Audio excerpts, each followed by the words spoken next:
Yeah, Oliver was in the combat engineers, but when he was killed, he wasn't in the combat engineers. They had plugged him into another unit under Patton that was up in the front lines fighting with Germany. When do we start this thing? As soon as you finish. Well, I think we've already started, gentlemen. Oh, you already started? I am one of 5 children that grew to adult age who were children of our parents, Oliver Livingstone Johnson and Irene Olive Morris Johnson. Our oldest sibling, Oliver Morris Johnson II, is buried in the United States Military Cemetery in Ham, Luxembourg. And he was born April 18, 1923 at the Columbia Hospital in Wilkinsburg. And I was born December 27, 1927 in the home of our parents at 1131 Ross Avenue in Wilkinsburg. And that's a story in itself, because when my mother had gone to the Columbia Hospital in 1923 to birth my older brother, the bigotry and prejudice that she had undergone at the hospital at that time was such that when she got home from the hospital, so the oral history is, she told our Dr. W. Roderick Brown, that she would never return to Columbia Hospital to have any more of her children born, so that the twin boys who died, the little girl who died, myself and our other siblings, my sister Justine Morris Johnson Gutzmer, who lives in Marietta, Georgia, our sister Irene Morris Guarini, who died about 10 years ago in West Palm Beach, Florida, and my brother Justin, who's here.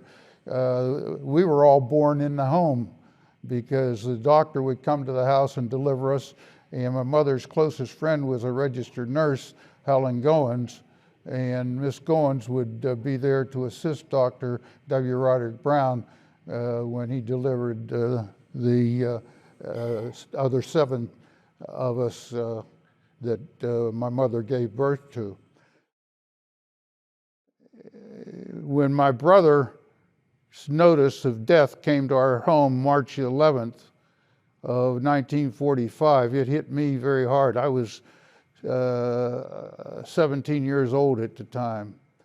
And I had told my parents that I was going to drop out of school my senior year and enlist in the Army, because I was going to go overseas to Europe and see to it that I had retribution for my brother's death. I was going to kill everybody and anybody that had anything to do with the death of my brother. Now, that was my 17-year-old mind working at the time.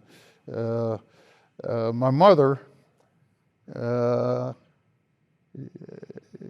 told me in no uncertain terms I wasn't dropping out of anybody's high school. I was going to finish high school and then I was going to go on to college.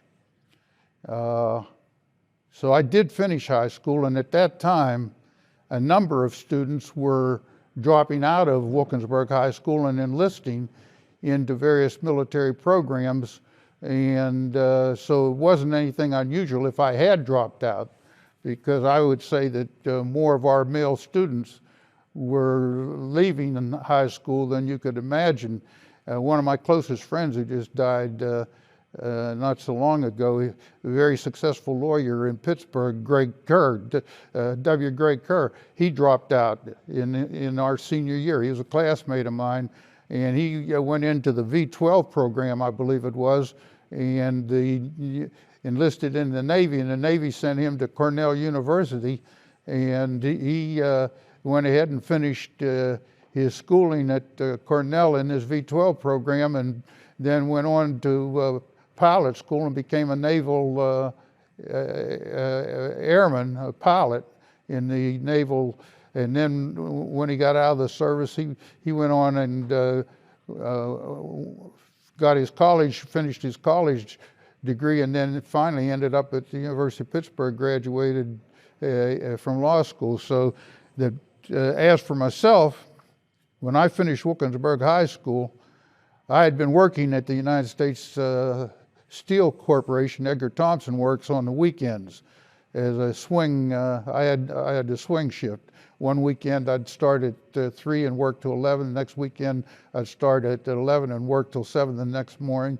Another weekend I'd work from 7 until 3. And so when I finished, my plan was I was going to continue working.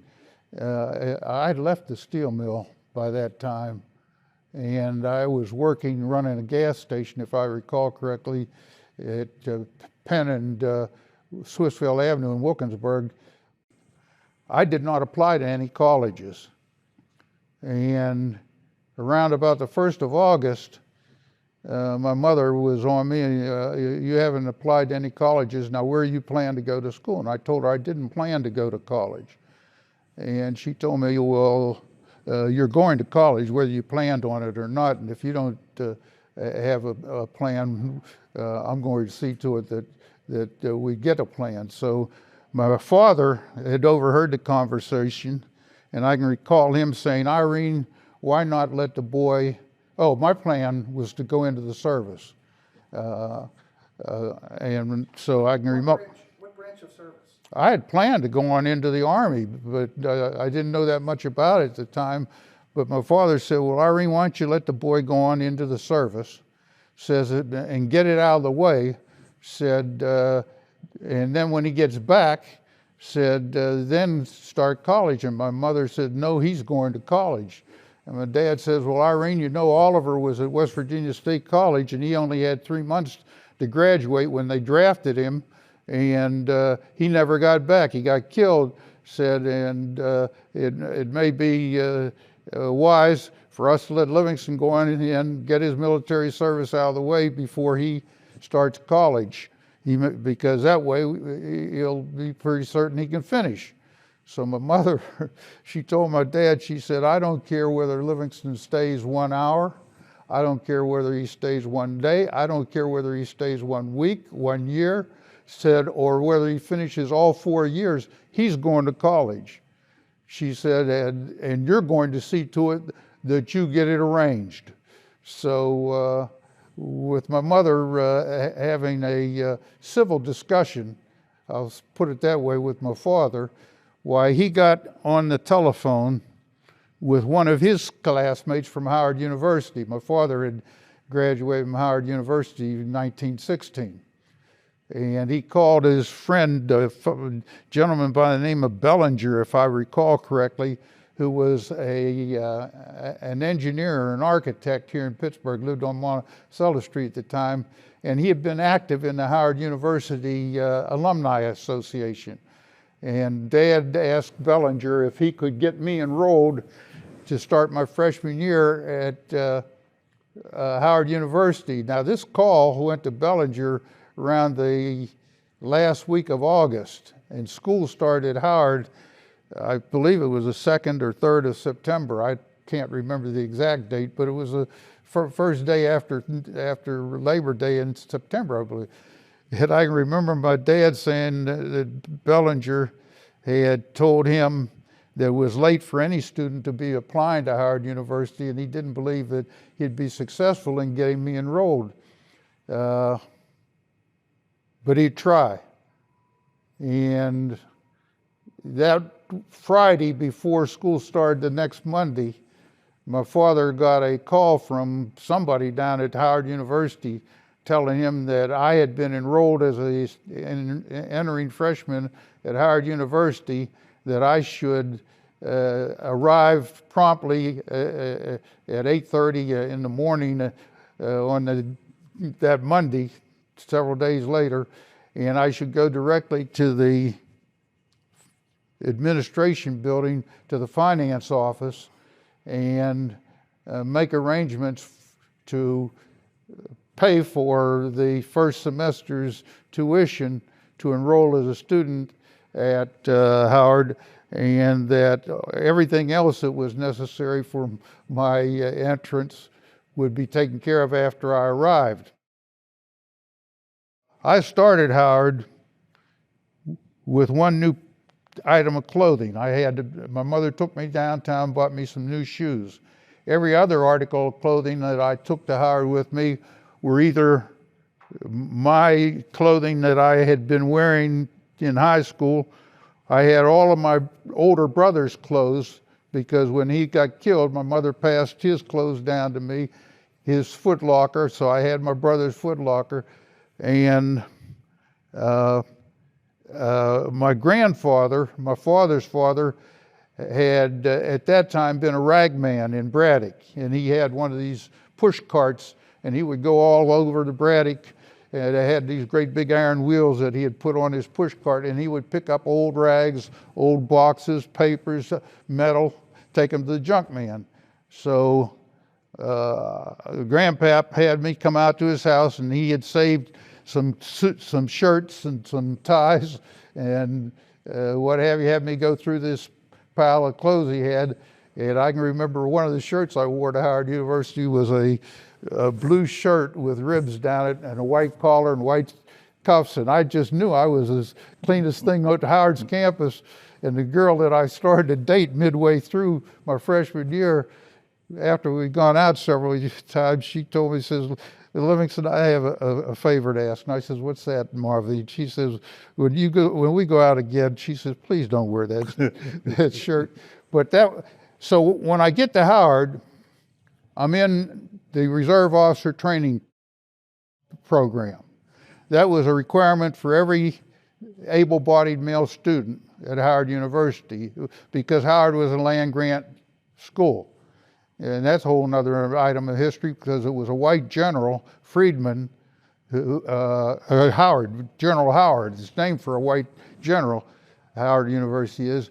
He had been the head of the Freedmen's Bureau back during the Civil War, when the Civil War ended. And that's how Howard University started. Started as a high school where General Howard could train his own children, and he was back then, they wouldn't call him liberal or whatever, but he would let young black children come to the high school that he had for his own family children. And when blacks found out they could go there, then they went there in numbers, and ultimately it became more than a high school, became a college and then a university. But I had 2 years of ROTC required. My third year, I asked for advanced ROTC. And I had a choice between the Army ROTC or the Air Force ROTC. Those were the two choices at Howard. And I chose the Air Force.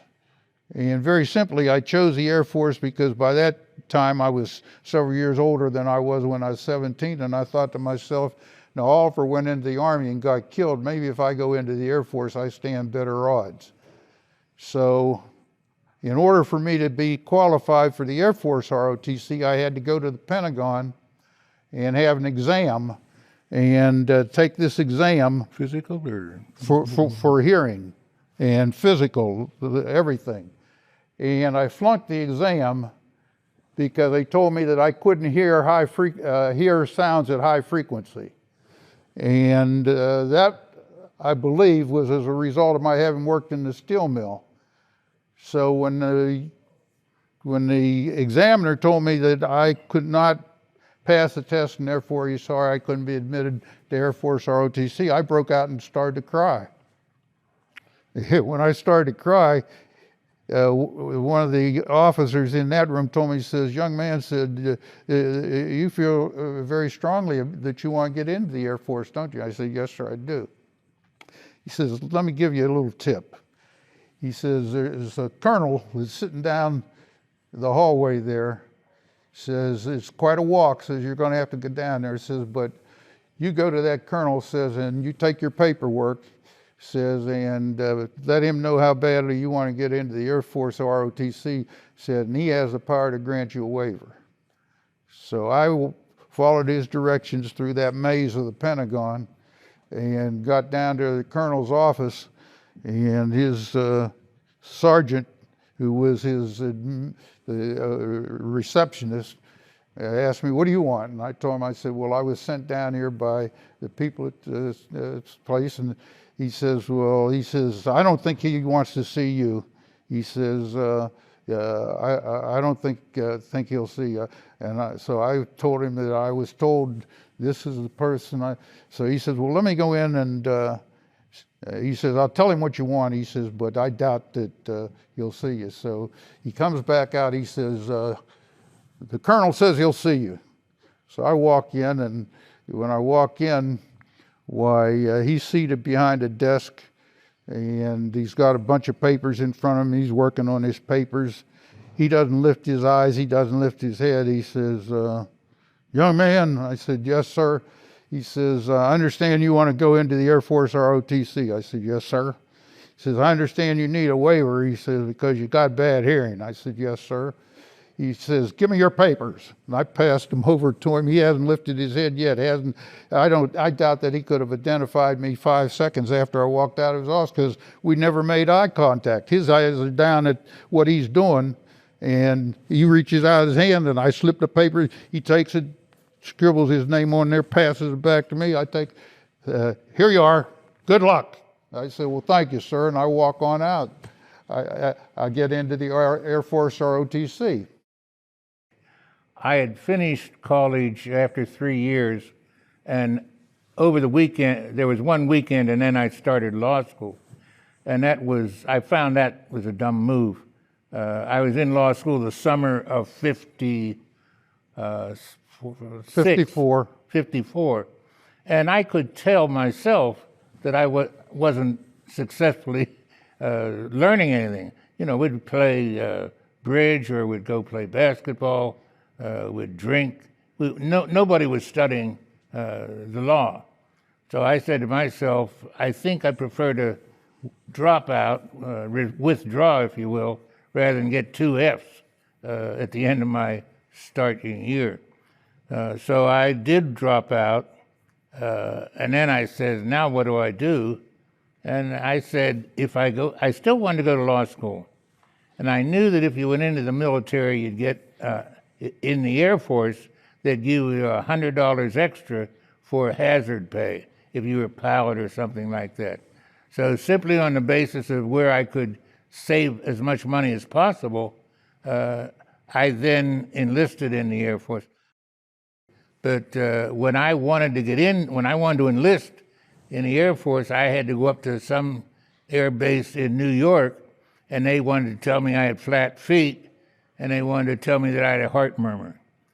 I had never been told I had a heart murmur or flat feet, so I took some of my father's papers, his letterhead, with his permission, and wrote a letter to our congressperson, who then was a gentleman named Moorhead.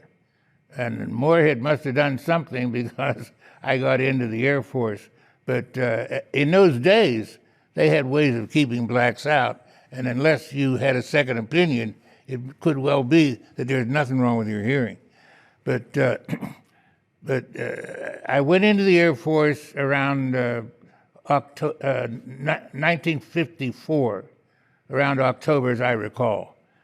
And as I said, I knew that you could make more money flying than you could digging trenches. That's the big reason that I tried to get into the pilot training program, which I did. And I'm thankful for that training, in large part because I grew up. You know, I'd come out of college and I didn't know how to behave. You know, I didn't know what was important.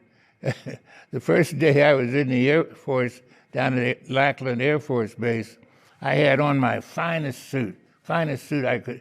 I had my finest shirt on, and I'm what's the word? When you do drills, you know, I'm parading around Lackland Air Force Base dressed for a party. So that taught me something. No matter how you come in, you're a recruit, and that was important for me to learn. I told my brother when he went into the Air Force, he was asking what branch I thought he should go into. I told him, I said, "Well, Justin, I went into the Air Force, I went over to Korea, I came back all in one piece. Oliver went into the Army, he went over, he didn't get back. So I told him, I said, if you're asking my advice, I'd suggest you go into the Air Force. But I told him, I said, you don't want to go in the outfit I went into. I said, I was in the Tactical Air Command. We were in B-26s with twin engines. I said, and the more fans you have out in front of you, the safer your position's going to be. So I told him, when you get in there, you ask for the Military Air Transport Service. I said, and they'll have 4 fans on your plane. You'll have a combat, not a combat, but a transport plane. So you flew the Pacific for 4 years. That's correct. 3 years. 3 years? Now, when I went in, I mentioned the fact that I learned quickly that you're just the lowest thing on earth. And so I said, why in the hell did I wear my best suit when I'm out there sweating like a dog? You know, I was ready to throw the suit away after about a week. And they gave us uniforms in about 5 or 6 days, I'd say. Well, you went in as a cadet. That's correct. Yeah, so he was a private? I don't think you can say that. Well, they called them airmen at that time, maybe. I mean, I went in as a cadet. I was a cadet as long as I was in training, but you couldn't. You became an officer once you got your wings. That's correct. Myself, I went into pilot school and I flunked out of pilot school. When I graduated Howard University the 3rd of June 1949, I got my diploma, my Bachelor of Arts diploma, handed to me by President Mordecai Johnson at the graduation ceremony. And standing right next to President Mordecai Johnson was Major Lee Rayford, who was over the Air Force ROTC program at Howard University. And after President Johnson gave me my diploma, Bachelor of Arts, Major Rayford gave me my certificate as a commissioned officer, 2nd lieutenant in the United States Air Force Reserve. And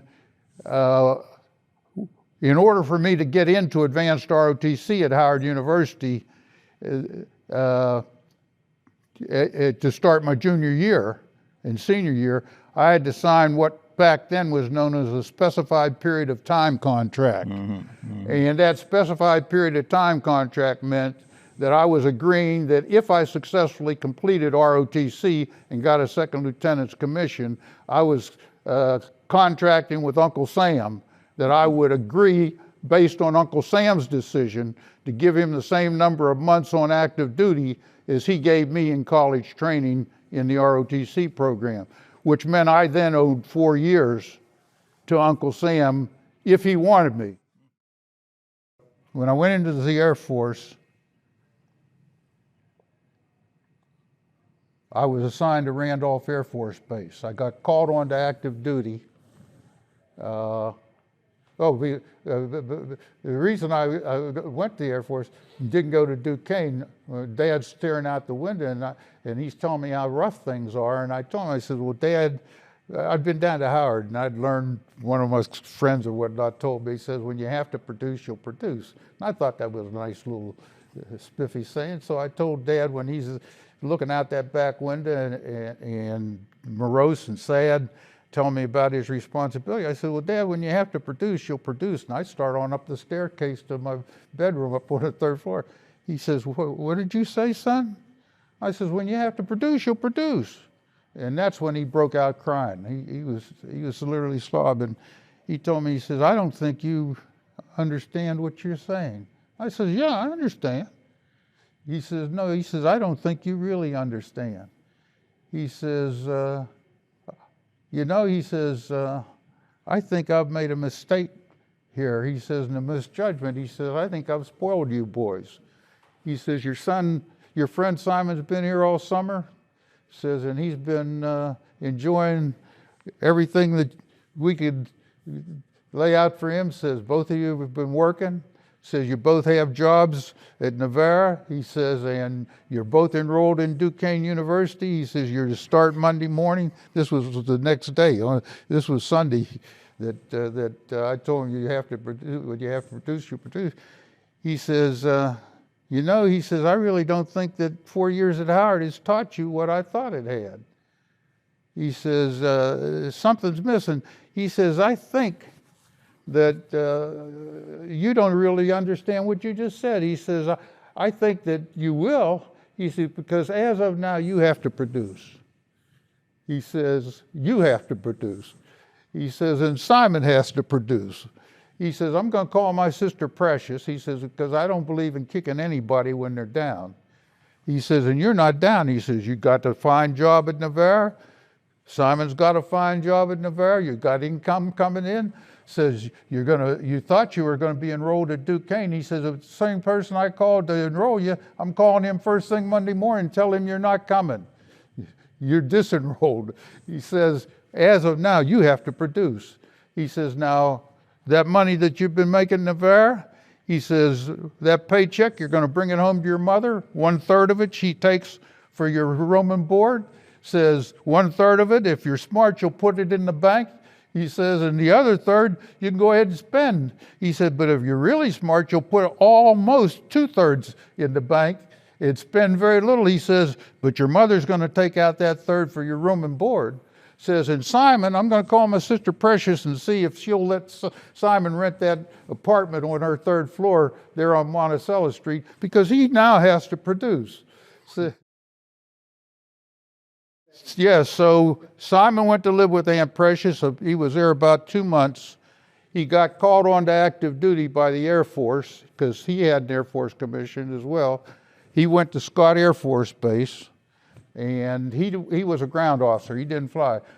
November the 19th, 1949, I was called on active duty as a officer candidate for pilot school. So I went to Randolph Air Force Base. I had 27 and a half hours of flight time, and I was taken out to Solo. My trainer was a first lieutenant from Oklahoma. And when he took me to Solo, he took me to one of these satellite airfields. It was a grass patch. And he had me making landings and takeoffs. Mm-hmm. Touch and goes. Touch and goes. And about the 3rd one, he told me, he says, okay, pull over and park. We were in AT-6s. Pulled over and parked. He told me, he says, Lieutenant, he says, you've done a pretty fine job. He says, we're going to go on back to Randolph Air Force Base. He says, and when we get back there, he says, I'm going to have you drop me off. He says, and you'll go out and take a solo flight. So we get back to Randolph Air Force Base from the satellite, and as I make my entry lay, I'm going downwind. I turn base. I'm going down final, and as I'm going down final, I get a call from the tower. Plane on final approach. Pull up and go around. We have some P-80, some F-80s about to take off on the runway. So I'm still barreling on down to make my landing. After you'd heard it? After I'd heard it. So the lieutenant, he's in the back seat. And he says, Lieutenant Johnson, did you hear it with the tower? He said, yes, sir. He says, well, then why in the hell didn't you respond? So I reach over, and the technique was I'm supposed to pull up full gear and milk up my flaps. I pull up full flaps, and right then I see that my lieutenant in the back seat, he's taking over control. He says, I've got it. And he pulls up full gear, and he's milking up the flaps, and he gave full power, and he pulls up, and we're going around, and he says, Lieutenant, he says, I took over. He says, you know why? I said, yes, sir. He says, why did I take over? He said, because I was milking up I said, I pulled up full flaps, and I was milking up the gear. He says, well, damn it. He says, if you do what you were doing, then why did you do it? I says, I don't know. I said, I just did. He says, okay. He says, we'll go around. He says, and he says, you take over. He says, you knew what you did wrong. He says, you That's take very over. generous. He says, you take over. He says, we'll go around, we'll go in. So we go around, we turn base, turn final, and I'm going down final. And he told me, he says, Lieutenant Johnson, pull up and go around. At that time, when he says pull up and go around, I pull up full flaps, and I'm milking up the gear. He says, okay, I've got it. He says, I'm going to take it and land. You did the same thing. Same damn thing. So he says, I've got it. He took it around and he landed it. He pulls over and parks it in the parking area. He says to me, he says, you know why I took over, don't you? I said, yes, sir. I said, I did the same thing second time as I did before. He says, well, he says, let me tell you. He says, you know, he says, I got a problem. I says, you got a problem? He says, yes. He says, if you were white, he says, I'd flunk you. He said, because he said, there's no question you can fly this plane. He says, you demonstrated that over at the satellite airfields. He says, if you hadn't, I wouldn't have told you come on back and I was going to solo you. He says, but he says, twice you did the same thing, made the same mistake. He says, and he said, if I hadn't taken over the first time, he said, with those F-80s down there, he said, you might not only killed the people in the F-80s, you killed yourself. He said, I have no doubt you could learn to fly. He says, the difficulty is, he says, it'd probably take me 40 or 50 hours to get you to the point where I felt comfortable soloing you. He says, and we're on a schedule. He says, and we're trying to turn out pilots. He says, and we can't take all the time it takes. He says, anybody can be trained to fly. He says, but he says, we got to train you to fly within a limited amount of time. He says, and you've demonstrated you can't do that. He says, now, he says, if I flunk you, he says, then, he says, some people think it's because you're black. He says, I'm from Oklahoma. He says, and he says, I know what some of the attitudes and feelings might be. He says, so when he said that, I told him, I said, well, Lieutenant, I said, if you believe that if I were white, you would have flunked me, I said, then I think you should flunk me even though I'm black. He looked at me, he says, Lieutenant, he says, you mean that? I said, absolutely.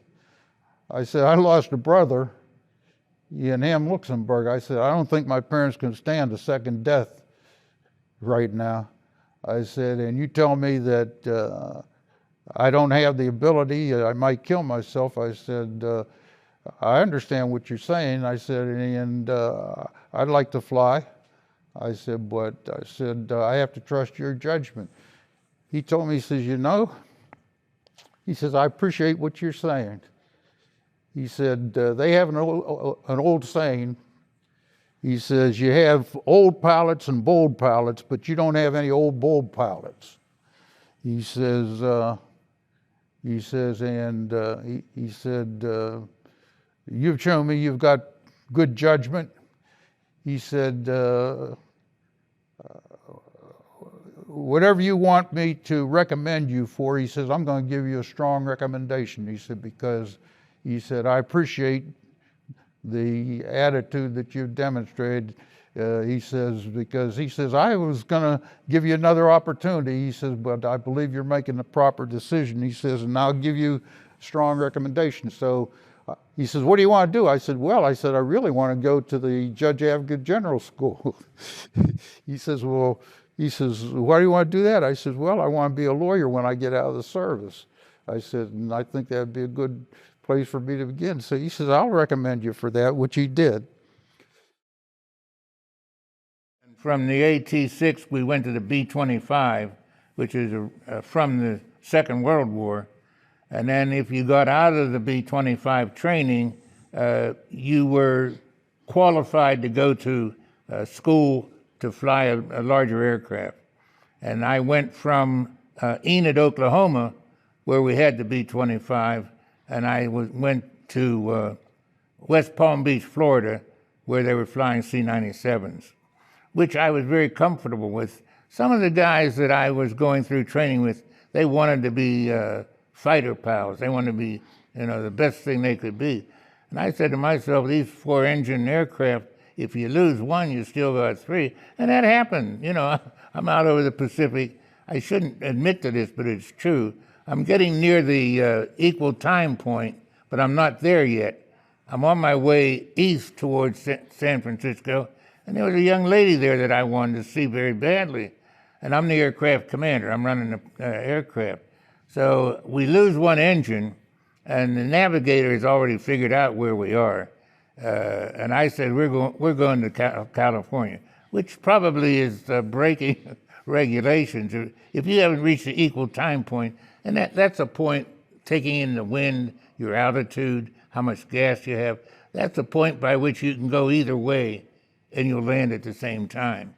But if you go back when you want to go forward, but you're not at the equal time point, that's the bold piece of the Air Force rather than the old piece. But one thing I'll always remember about my training, when I was in the PA-18, I was doing pretty badly. And my instructor was a Mr. Allen. And I remember he said something to the effect like, Mr. Johnson, you're using that aircraft like it's a bucket of shit. In other words, in the PA-18, you have a stick that you run the aircraft with. And he probably correctly made the point that when I should be pushing it one way, it was going another way. But what I will always remember is he stayed with me. I was doing badly, but by the time I got through B-25, I was near the top of the class. And I say that because the people at the top of the class can pretty much go where they want to go. And I wanted to go multi. I liked the idea of being stationed in Hawaii.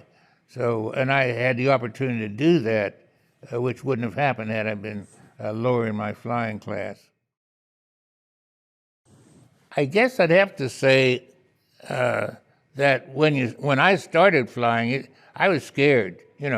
If they would say forced landing, which is it's a training exercise where you don't really lose your power, but the instructor pulls off the power.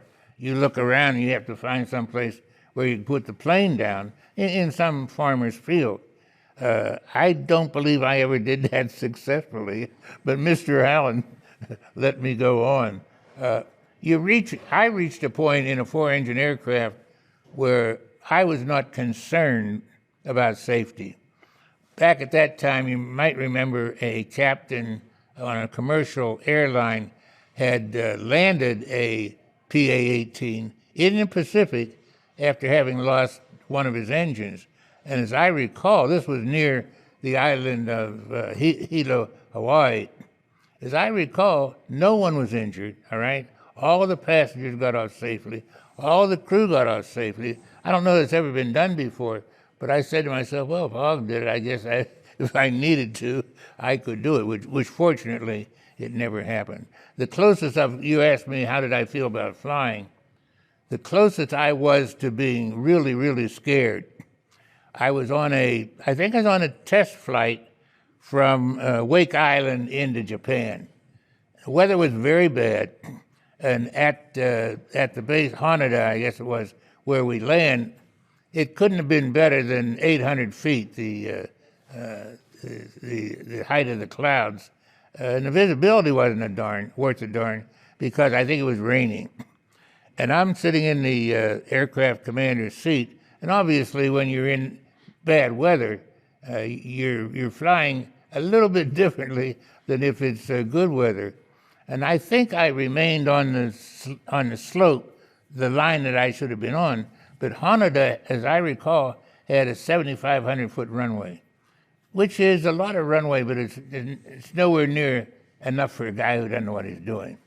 I came in over the fence, put it down, and it was really moving. The aircraft was. Got on the brakes, put the airplane in reverse, and we stopped before we got to the end of the. But there was a test pilot, if you will, sitting between the aircraft commander and the first pilot, and I could tell from the way he was talking, he had to be as scared as I was. I mean, he was very tense, and I don't recall him complimenting me after we landed, but we didn't have any damage to it. But when you're talking about how you feel, I did not know that we would be safe until we had slowed down towards the end of the runway. And the kind of flying that we did, anytime you were in bad weather, I was scared. You'll hear stuff on television where a commercial plane goes into where the air turbulence, and some of the passengers are on the ceiling, some of the passengers. So, and that's in turbulence, okay? You take an aircraft into a thunderstorm, which you shouldn't do, but sometimes you don't have any choice. You take a plane in a thunderstorm, and the plane is moving, say 800 feet very quickly, or it's moving up, or it's moving sideways. You don't have any control over it. And when you're flying, you're supposed to have control.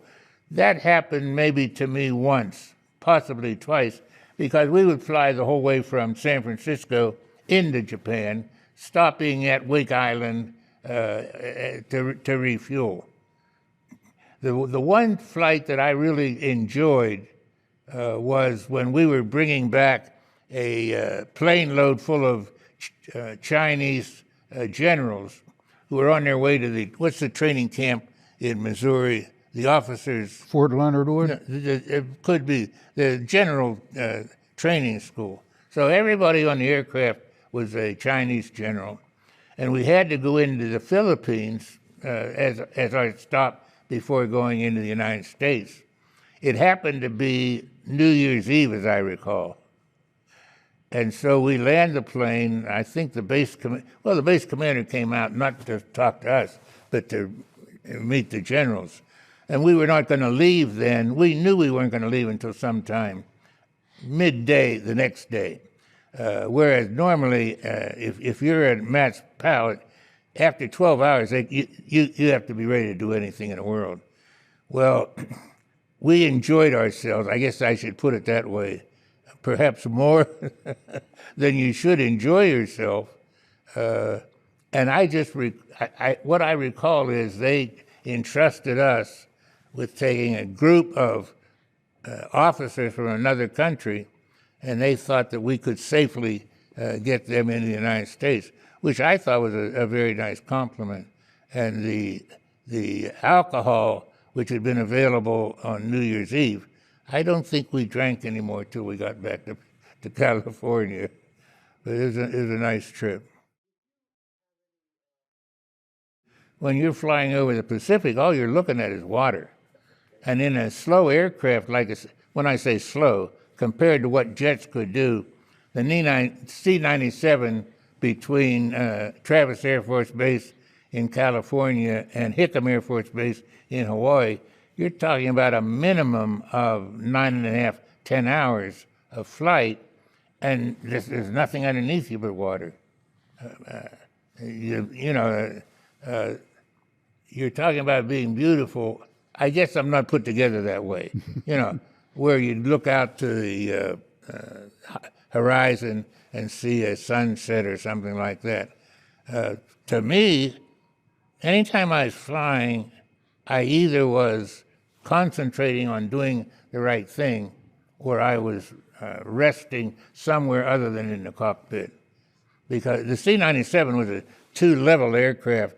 You'll remember Pan American had the same aircraft, where only they used the second floor, as I recall, for a lounge where people could go down and drink. We used it where this crew could rest on slabs, if you will, and maybe a little bit of cargo. But Big aircraft. I flew the KC-97 when I came back from combat, and we started off with B-29 air refueling tankers. We moved up to B-50 air refueling tankers, and from there we moved to the KC-97 air refueling tankers. In my last year and a half in the service, I was flying as a navigator on the KC-97. It was a rather large ship. yeah, at that time, the only aircraft larger would have been the B-50? B-26, B-36, I'm sorry. Yeah, B-36. Which is a bomber which had, I think, 8 engines, okay? And I recall once I was flying near Travis Air Force Base in California, and I heard this aircraft reporting in. He had to land. He had some minor problem, B-36.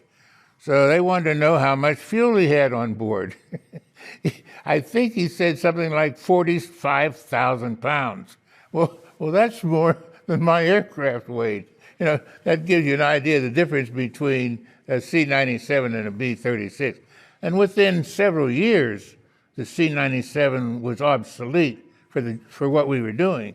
And now they have cargo planes where you could drive a truck in there, and the pilot wouldn't even know, in terms of weight, that it was in there. I did not go into flying because of the thrill of flying. I really went into flying to get some money to go back to school.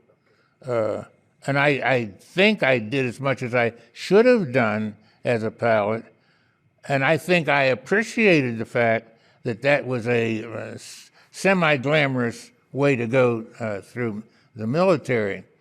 But I can't remember a time when I was flying something, or that I wanted to fly something that I wasn't flying. They did not permit me to go to JAG school, so as my next alternative, I asked to go to navigation school, and I ended up at Ellington Air Force Base in March of 1950, if I recall correctly, and I trained as a navigator. At that time, we were supposed to have a 2.5-year training period over 4-day weeks. We'd be on duty 4 days and 3 days off. And I can remember waking up June 1950 in my BOQ bunk and hearing the radio tell me that the Korean War had broken out, and that very day or the next day, they converted what had been a 2.5-year training period for navigation radar bombing school. They changed it from 4-day weeks to 13 days on, 1 day off, 13 days on, 1 day off. And so I graduated as a navigator radar bombardier, what they called a two-headed monster, 1031. I was a 1031. I graduated in the last of January of 1951, and they sent me home here to Pittsburgh for a 30-day furlough, and then I had to report to Camp Stoneman in Pittsburgh, California, to await a charter flight to Yokohama, Japan. And when I got to Yokohama, we spent a night there, and then they flew me down to Iwakuni, Japan, the southern tip of Honshu. And there I stayed from March the 1st of 51 until August the 1st or August the 31st of 51. And during that span of some 4 or 5 months, I flew 58 combat missions as a navigator or radar bombardier over North Korea. Libby, say something about how they were using the B-26, because a lot of people would figure that a B-26 flies level to go somewhere. And as I understand it, you weren't doing that. We had reconditioned World War II B-26 aircraft, and there were 3 different models of them and 2 different manufacturers, I believe. We had a Douglas and a Martin. And we did low-level night intrusion flying, which meant that all of our missions were in the dark. We never flew during daylight. The only daylight we saw, well, we would fly 2 missions a night every other night. And so the only daylight we would see would be when we had finished the second mission and we'd be coming out of the bomb area south, and just before we get south of the bomb line, which was near the 38th parallel. It changed every day. Why daylight would spring, and that would be my greatest fear while I was flying combat, was when daylight came, because we were sitting ducks then, because whereas the B-26, when it was manufactured to do, I think it was 600 knots in a dive, we were redlined at 350 knots. Because it was an old aircraft? Because it was an old aircraft, and because they had a combat load on them. We would load 6 500-pound bombs in the bomb bay. That's 3,000 pounds, and then they put 2 or 3 250-pound bombs under each wing. And then you'd have if it was a hard-nosed ship, you had 8 forward-firing 50 caliber machine guns in the nose, and you'd have 3 forward-firing 50 caliber machine guns in each wing. And if you had a tail gunner, then you'd have 4 more 50 calibers in the back. So all that weight, and they literally were concerned that the wings would come off. How did you approach a target? You say you were flying low level, but to come into a target, what did you do with the aircraft? Okay, number one, we couldn't get those planes. We were ordered not to take them above 10,000 feet because there was no oxygen on board. And all of our missions for dropping the bombs were between 6,500 and 8,500 feet. We would get our briefing in the afternoon before a 6 o'clock takeoff see, we're flying out of Japan over to Korea. So we would be at the flight line at 5 o'clock, get in the plane and check everything out. And at 6 o'clock, we'd be at the end of the runway. We had a 5,000-foot runway, which is the main reason, as I understand it, why we stayed in Japan while I was flying combat, because the pilot would take that plane to the very end of the runway and lock the brakes, and then he'd put it at full power before he released the brakes for takeoff. And when he would release the brakes for takeoff with that combat load, it would start walking. Although you're at full power, slowly, it'd get up to speed. And when we would take off, he'd generally hold it on the runway and pull it off just before we got near the end of the runway. And then once he'd get it off the end of the runway, he would walk it up, and it'd be going like this until I never felt safe until we were at about 2,000 feet. Didn't you come in over the target at an angle sometimes, rather than staying at 3,500? We did that when we were strafing. Same aircraft, though. Same aircraft. Which wasn't built for strafing. That's right. It was not built for strafing. That's why I say we had it redlined at 350 knots. That's when you'd worry about the knots. When we would be dropping the bomb load, that was always straight and level. And if I was flying as a navigator without the shore handset in the back of the plane, then it would be my duty to tell the pilot what heading, what altitude, and what airspeed he was to be on and I would line him up. Generally, it'd be 100 miles out. We'd start to line up so that when we would get 50 miles out, then we'd pretty much have to hold our You've already adjusted for wind at that point. everything. And the reason I say I'd have to line him up, that's what I would get at the briefing in the afternoon, and we had to be very specific that we were following the directions we got. Now, some of the time I flew as a shore-hand operator in the back where the gunner was. We wouldn't have a tail gunner when I was operating the shore-hand because that whole space was taken up with my desk and the shore-hand set. And that was right when I'm operating that, I'm right there at the door looking right into the bomb bay. You didn't have that much space there.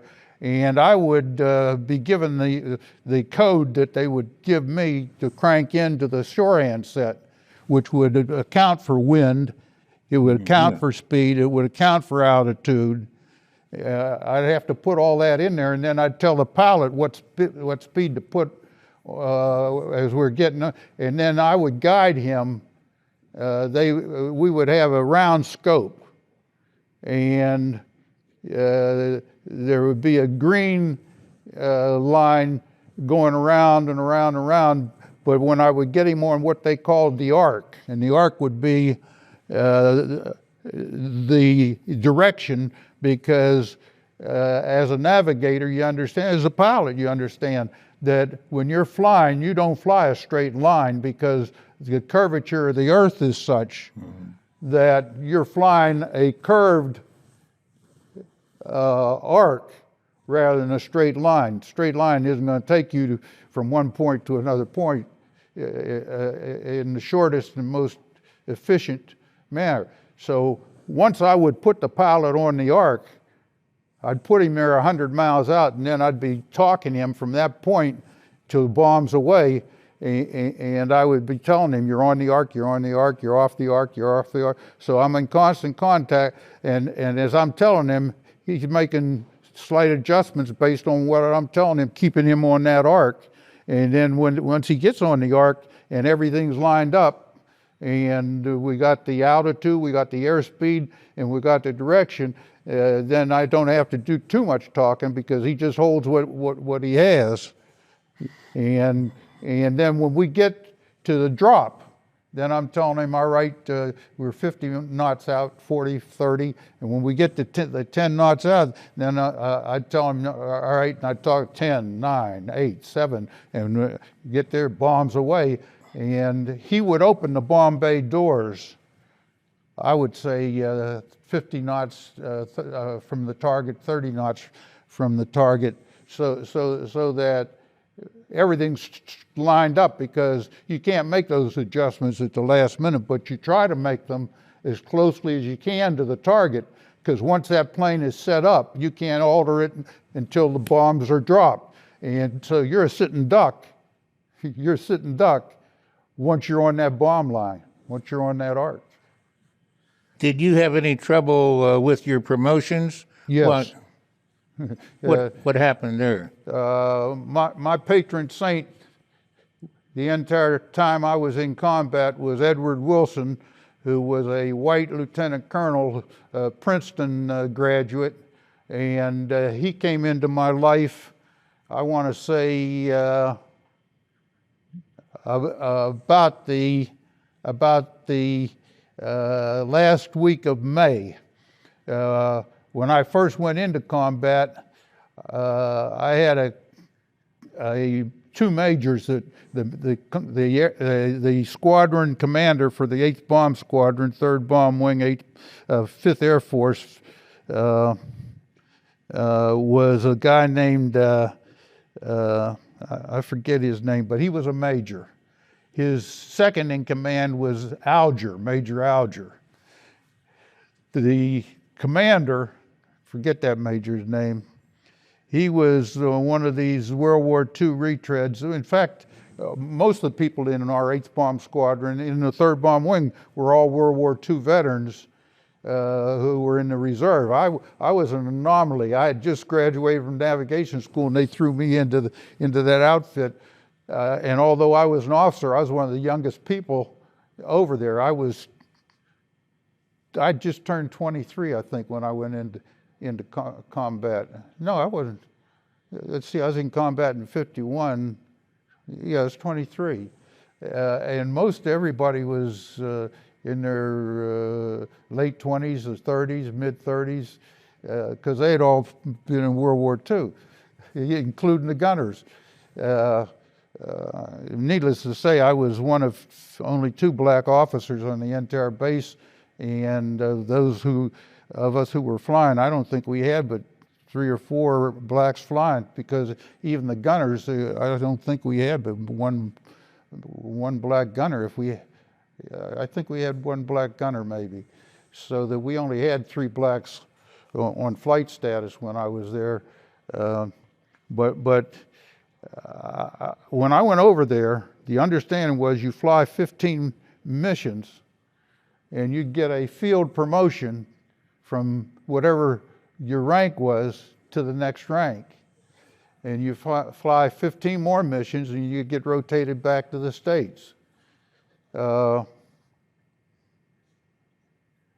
commander I had, he barely gave me the time of day. I got my orders, I did my job, and we got along all right.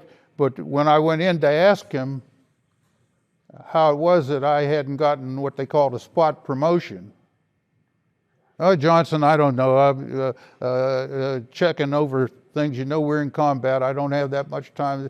This is what I'm getting." Meanwhile, I'm seeing some of my fellow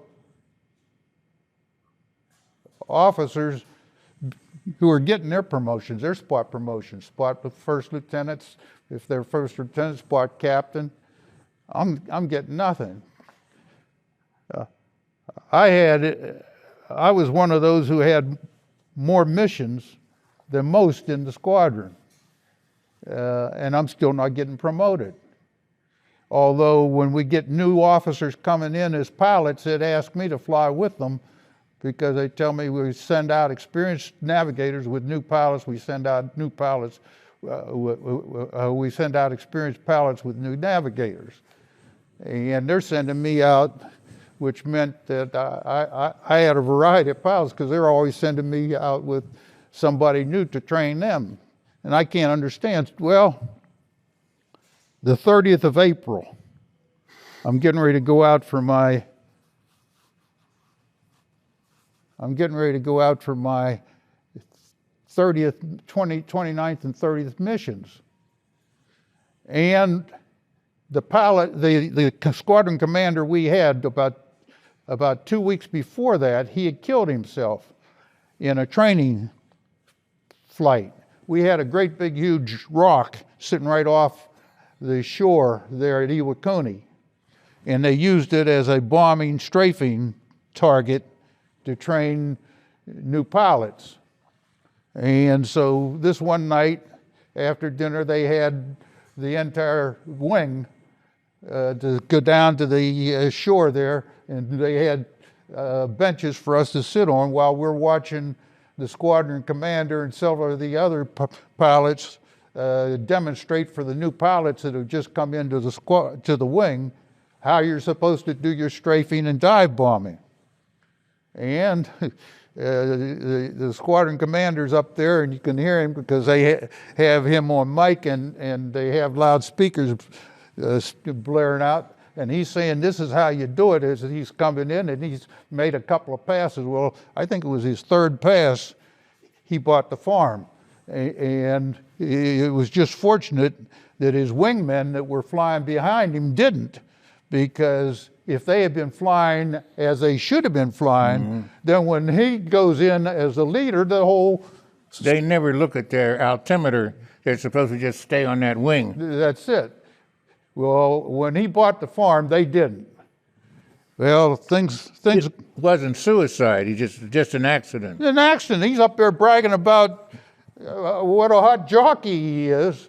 And this is how you do it. And then the next thing you know, those were his last words. Did you see this? Yeah, I saw it. Yeah, because the whole wing saw it. The whole wing saw it. Well, he goes, and they bring in Edward Wilson, the Princeton graduate. And Wilson was a young guy. He's about 32 years old at most, I guess. And ramrod straight, he was around about 6 foot tall. And he was slim in build, athletic. And when Wilson got there, he decided, okay, we're going to have some camaraderie in this squadron. We're going to have a softball team. We're going to have this, that, and the other. And so then when we go out on the field, well, Wilson's telling us, look, I'm not colonel out here, I'm Ed. And this is the way it was. And when he's off that field, you knew he was colonel. I mean, he wasn't giving anything away. But so the 30th of April, I've been down to the briefing, get my briefing at the flight line in the auditorium there. And I'm walking up, it was about a mile and a half walk from the flight line to the BOQ, Bachelor Officers Quarters.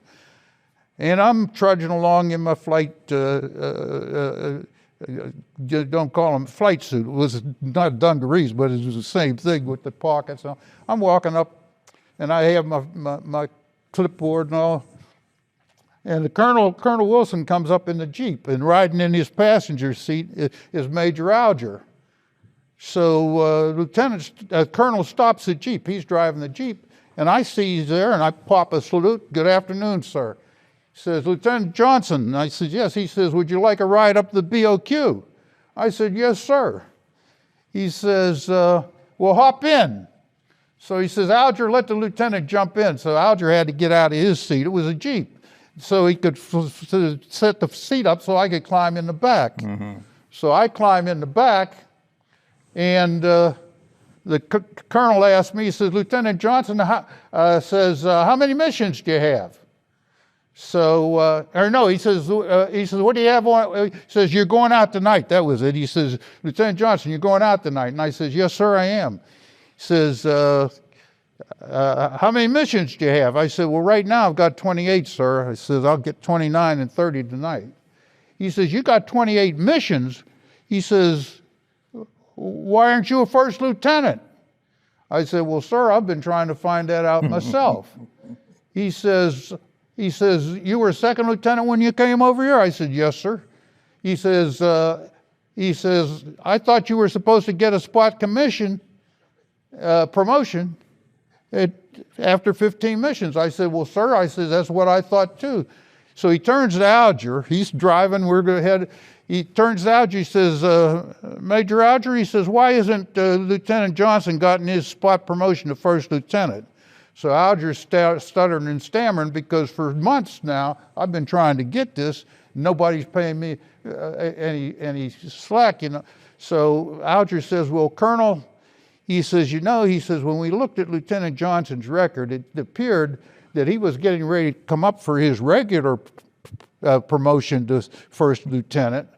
And so we just thought that rather than give him his spot promotion now, we wait until it was time for him to come up for his regular promotion to first lieutenant. So Wilson stopped the Jeep and he pulled over, he turned to Alger, he says, let me tell you something. He says, I don't know how, I forget the first squadron commander who killed himself, I forget his name. He says, I don't know how he was running this squadron. He says, but I want to make one thing clear. He says, I don't want anybody to be treated as Lieutenant Johnson has been treated. He said, if one of our people is eligible to get a spot promotion today, and they're eligible to get their regular promotion tomorrow, we give them the spot promotion today, and then we give them the regular promotion tomorrow. He says, do you understand? Alger says, well, yes, Colonel. He says, Lieutenant Johnson, he says, I want you to let me know when you get those bars, those silver bars. I said, yes, Colonel. I got those silver bars. I think it was the next day, the day after that. Our primary air defense that we were up against started from the time we crossed the 38th parallel up to the Yalu River. and it consisted mostly of concern for anti-aircraft, which could very easily reach 6,500 and 8,500 feet, and MiG jets, which were supplied by the Chinese and flown by the North Koreans and Chinese. In our B-26 outfit, our tactical low-level night intruder attack outfit, we weren't so much worried with the MiGs. We kept an eye out for them so we could report them, but the people who had to worry about the MiGs were the bombers that were flying upstairs at around about 25,000, 30,000 feet, because that was the targets that the MiGs generally went after, as well as the F-80 and F-84 and F-86s I think they had over there. Yeah. At the time. The MiGs would interact with them. So our primary concern was the anti-aircraft, and it was a real concern because if I recall correctly, they were firing up 20 millimeter cannon fire at us. It wasn't bullets. It was when they put a hole in your plane, it's like this. Now, in our wing, we had 3 squadrons, 8th, 13th, and 24th. And each squadron had 24 ships. 8 ships would go up each night. 8 would be held in reserve each night. And 8 were in the repair shop getting their whatever damage had been caused while in use. And most of the time, that had to do with patching up bullet, shrapnel or cannon holes that had been blown into the plane. Most all our aircraft, they would put patches on just like you'd put them on dungaree pants, you know. And it was rare when you came back from a flight when the plane had not been hit. Now, my real concern, and I think it was pretty general in the outfit, was number one, whether a pilot got hit or not, because we only had one. Although the B-26s, when they were manufactured for pilot and co-pilot. When they retrofitted them for Korea, they pulled out the co-pilot's stick and equipment, and that's where the navigator would sit, would be in the co-pilot's seat. So you only had one operator of that ship. You didn't have a pilot and a co-pilot, you had a pilot. So if he got hit, that meant the whole plane's going down. Second concern I had was whether or not we had a vital part of the aircraft, such as a cable that controlled one of the ailerons or the flaps or whatever, whether or not that got hit so that we would lose control, even if the pilot didn't get hit. We would lose, on average, 1 or 2 ships every other night, at least, I would say. And we wouldn't know, generally, that we were losing those ships until inventory was taken the next day. You come back to your BOQ and one of you, in our BOQ, we had 6 officers. My roommate was Hank Green, a fellow from Brooklyn, New York, who was a World War II retread navigator. We had the front room. Steve Festini and another fellow, they had a room behind us. And Festini, shortly after I got over there, Festini was from Cleveland. And he got shot down. He didn't get back. And this was shortly after I got over there. This was in March of '51. And I woke up the next morning and I asked, "Where's Steve?" I knew he'd gone out. didn't seem in his bunk. So one of the other officers told me, he says, well, Steve didn't make it. He didn't get back. And this was my introduction to combat. I'd never been in combat. And I started to exclaim and I felt bad, and I'm starting to get emotional about it.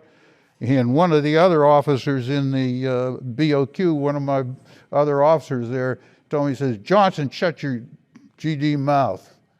And it said rather harsh, and I says, wait, I says, Steve's not with us. Steve's got killed.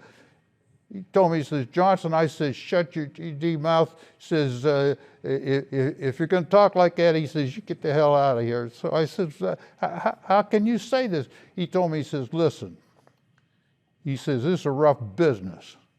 He says, you got to watch out for yourself. He says, the rest of us have to watch out for ourselves. He says, if I buy the farm tomorrow, he says, you watch out for yourself. He says, because while you're worrying about Festini, he says, that's when you're going to buy the farm. So that was my introduction to combat. Let me ask this question. What was it like for both of you with regard to pre-flight briefings? Were you satisfied with the intelligence reports, and did they tell you where to expect anti-aircraft? I can give you a vignette on that. In combat, we got our briefings, as I mentioned, at the auditorium down on the flight line. And we would have to be there at 1 o'clock in the afternoon, right after lunch. And they would have the colonel come in, and he'd make a brief statement, and then he'd leave. And then the major and captains, they would brief you on the situation the night before in the target area. They would brief you on the situation on the night before from the bomb line up to the Yalu River. They would brief you on tactics that the enemy was using, one of which was to string cables from one mountain over to another mountain. How could they do that? Same way that you see somebody string a cable to walk on it. In other words, they would string this cable there, and they would put flashlights on the cable, so that when the pilot figures he's going into his dive to strafe tanks or automobiles that are moving along the road, and he's diving at these lights, these flashlights, he's getting his wing caught in the cable, and there he goes. But we went to briefing this one day. We get the briefing on all of the weather, the terrain, the action at the bomb line, action with the North Korean military up north, the targets we're to hit. They distribute all of this stuff to us. Well, when the escape and evasion officer comes out to give his briefing, and they brief you on escape and evasion, says, now, recruits, listen up. We're there. He says, he says, we get up into the bomb area. He says, the combat zone says, the likelihood of having to fly through the flak and the anti-aircraft, he says, it's a regular daily occurrence. He says, there's not much you can do while you're on your bomb run, says, but if you happen to get hit, says, and if you have any control over the ship whatsoever, he says, the pilot should try and make his way to the West Coast. He says, because... the West Coast of the United States? No, of Korea. Okay. West Coast of Korea. And I forget what the name of the body of water on the West Coast of Korea is. Sea of Japan is between Japan and Korea. Mm-hmm. I forget because where Korea juts out, it's like a peninsula, the whole thing there, and there's water. He says, you can make your way to the West Coast. He says, because, he says, for years before the Korean War broke out, he says, we Americans, we've been sending missionaries over to Korea. Says, and the Koreans, he says, along that west coast, he says, a lot of them have favorable disposition towards the white man.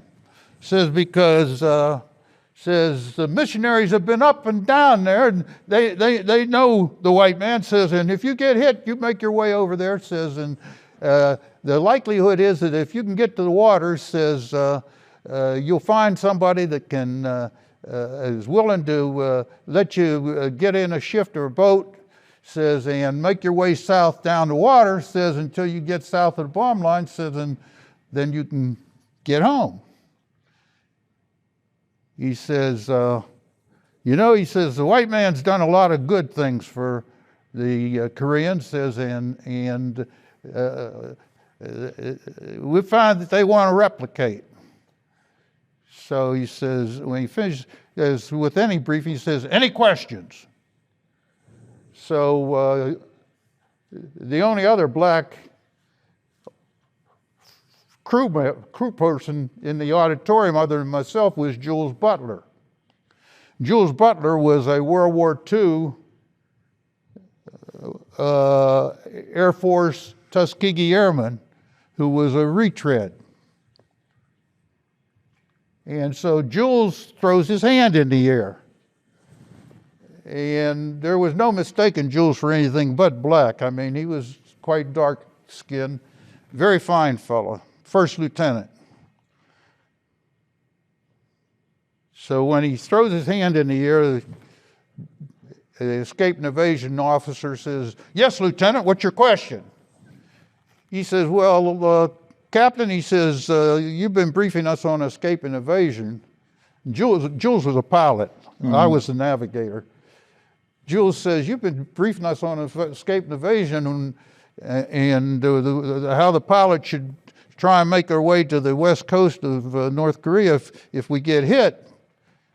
Escape and evasion officer says, "That's right." He said, "And you've been telling us that if we get hit, we should try and land as closely to the water on the west coast as we can." "That's right." He says, "And you told us that the people along that west coast, they have a great liking for the white man." Captain says, "That's right." And then it starts to dawn on him that Jules isn't white. He says, "What's your question, Lieutenant?"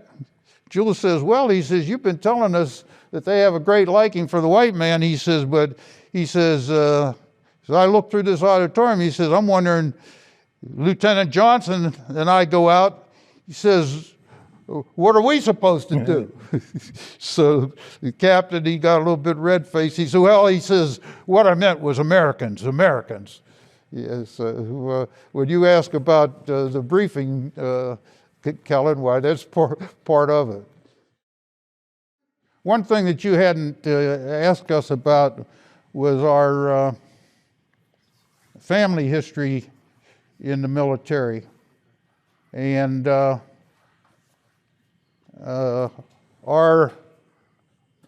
great-grandfather on our mother's side, our maternal great-grandfather, Christian Morris, he fought in the Civil War and was discharged honorably from the Civil War and is buried in the United States Military Cemetery in Erie, Pennsylvania.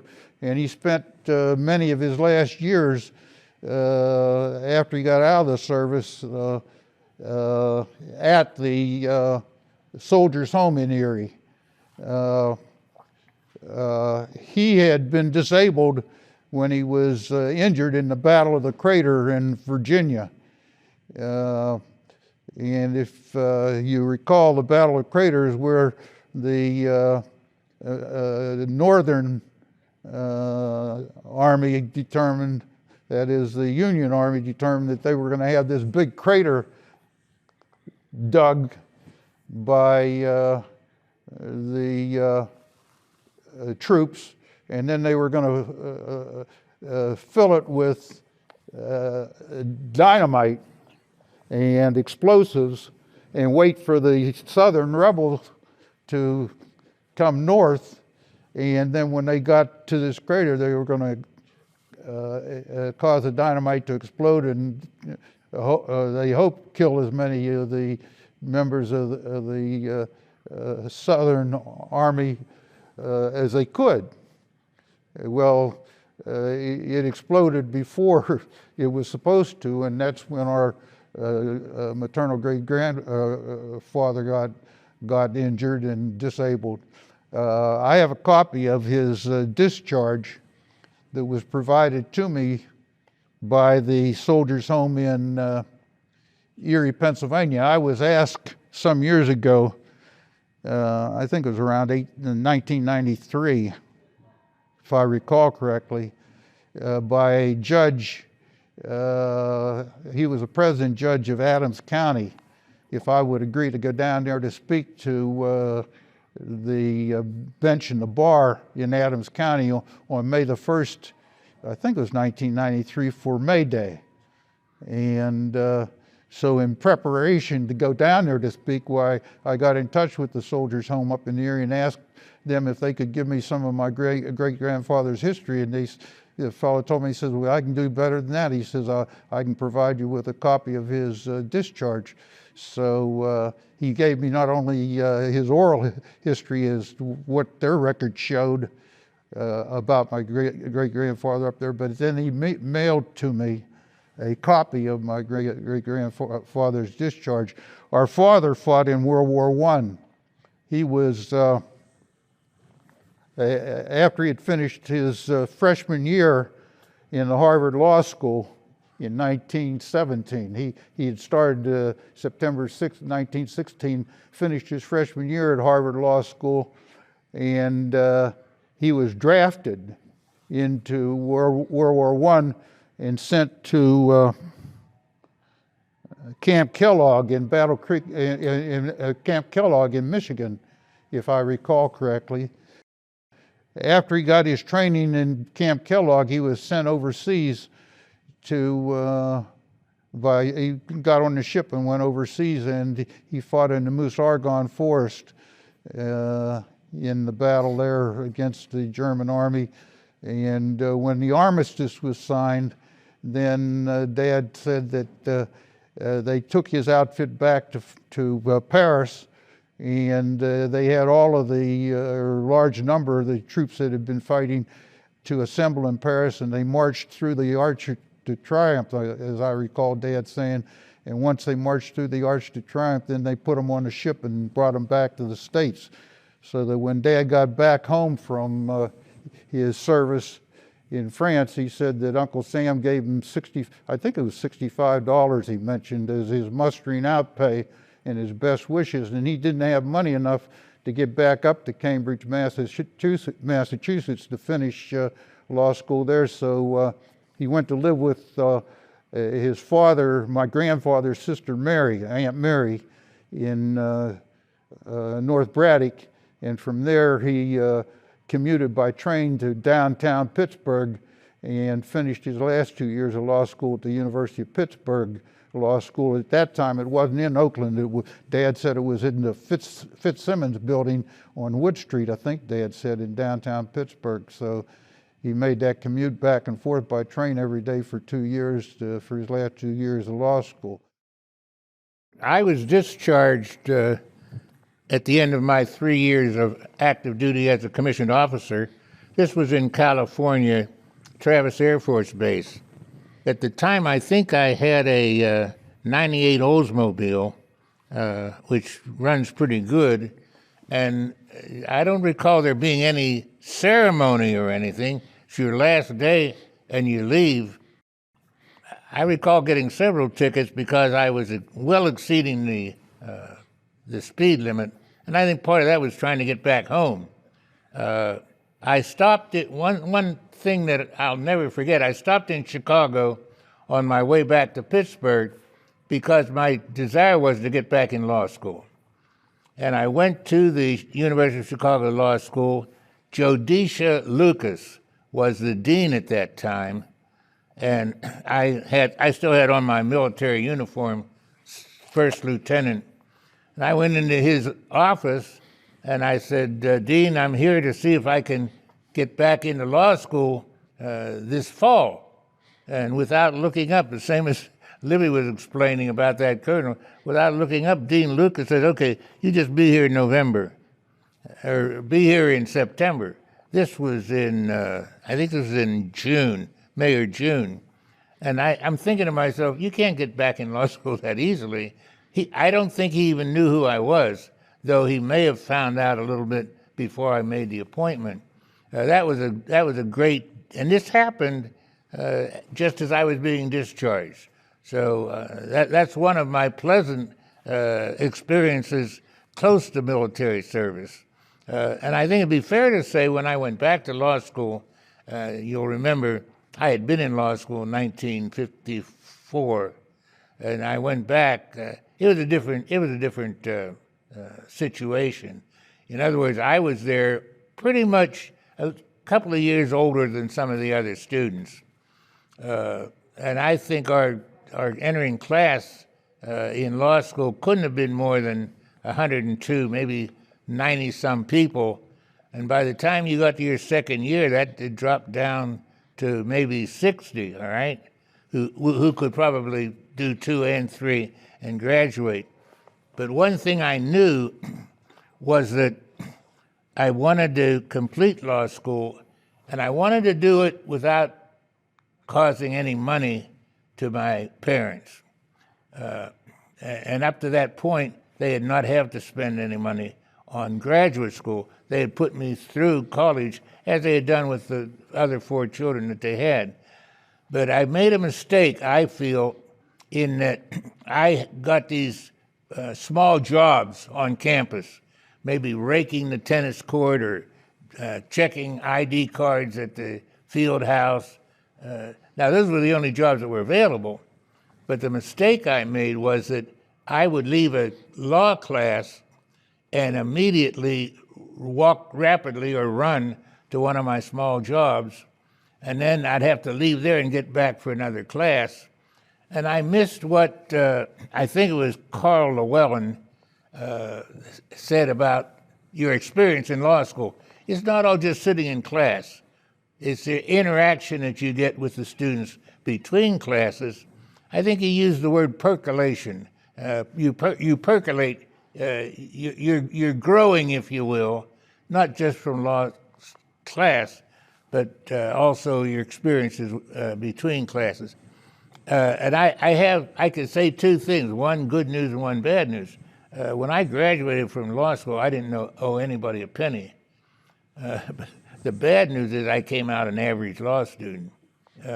And so when I'm looking for a job, I'll recall that the the property professor, Allison Dunham, he had gone and tried to find it, without talking to me, he was trying to find a job for me, and he somehow got connected with a black judge in Philadelphia.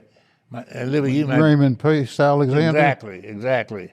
And so I recall, this was probably what I had gone to Philadelphia anyways for the cram course, which you always have to take a bar exam.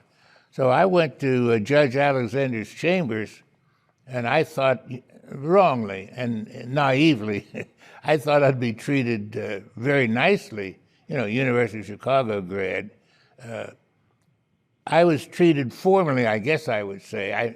I met him. I could not have been in his chambers more than 10 minutes. There was no small talk, as I remember, and he just wanted me to know that he'd had no position, and that was it, and he wasn't sending me anywhere else. I mention this because when I say the bad news is I was an average student, had I graduated in the top 10%, and if I'd concentrated on law, I could have done that, I think. If I'd graduated in the top 10%, I would have had offers, okay? And I could take this one, reject that one. When you're graduating in the middle of the class, you find your job on your own. So I was very fortunate, really, in having a father and a brother who were already practicing, who were ready to take me, my wife, and at that point we had one child. And I think, as I may have mentioned earlier, I dropped my wife and my son Bill in Pittsburgh while I went to Philadelphia for the cram course. But coming back to your original question about discharge, I don't recall that as being an important day in my life. I can't recall whether any of my friends said goodbye. I can't recall. Well, the difference between you and myself, when I got discharged January 10, 1954, I had made up my mind that no way was I going to accept an appointment in the reserve. You did go into the reserve and remained in the reserve after you got discharged. I didn't go in. I think by law I had to be inactive. I didn't understand that. I didn't have to be in, and I chose not to stay because my position was that we'd lost one brother in the family, and no way was I going to extend my time past the time that I felt it was my duty to serve. And I served, and I was honorably discharged. When I got out, I didn't know my brother got speeding tickets coming from California. I got one coming from Savannah, Georgia. I was discharged at Hunter Air Base, Savannah, Georgia, and I was speeding. And when I left out of North Carolina, I just crossed the line into Virginia, and I got stopped, and they made me wait, I think it was an hour, 2 hours, while the magistrate who they took me before got up. It was about 4:30 in the morning when I got stopped by the state police, and I didn't see the magistrate until about 6 o'clock when he came into his office, which was in the basement of his home. And he came into his office in his bathrobe and told me I had, I think he said, two choices. Pay the fine. I could plead guilty and pay a $50 or $60 fine cash, or I could go to jail and wait until the morning, and then they would conduct a hearing, and then if I was found to be guilty, I could pay a fine, or I could go to jail. So I told him I just got out of the service yesterday, early this morning. I said, and I'm making my way home, and I went ahead and paid the $50 or $60. Yeah, I had the cash, $50 or $60. But he took all my travel cash because that's about the max of the travel cash I had. So I had to be careful then from Virginia until I got back home in Pittsburgh. I was lucky, Libby, because the only time I was in the Deep South was when I was training in the B-25 in Oklahoma, and we had one trip down to Biloxi, I believe, and that wasn't a problem because you land the aircraft in the evening. I stayed on the base, and you get out of there in the morning. Biloxi was not a place where I thought I wanted to get into town. When our older brother was drafted into the service, he was at Camp Maxey, Texas, just before he went overseas. And Camp Maxey was in Paris, Texas. As I understand, a very, very small town with a town center or circle with the statue of General Lee or someone. General Jefferson Davis, I believe it was. And my brother wrote a letter home to our mother, and I never will. I read the letter, and This is Oliver Morris. Oliver Morris. And he wrote home to my mother that things were terrible in Camp Maxey, that he'd never been in any place such as this, that when he went into Paris, Texas, which is a little town just outside the base, that they had a effigy of a black person that was strung up by the neck, hanging from the post right next to Jefferson Davis's statue in the town square, and emblazoned on the front of this effigy of this black person was, "Nigger, don't let the sun rest on you." In other words, It'd be the idea. I think you may have it backwards because the idea was you'd better be out of town before it turned dark, before the sun goes down. Yeah, and that was a serious message. Yes. So Oliver told my mother that he was hoping and praying that he could be sent overseas to combat, because nothing in combat could be any worse than what he was seeing in Paris, Texas.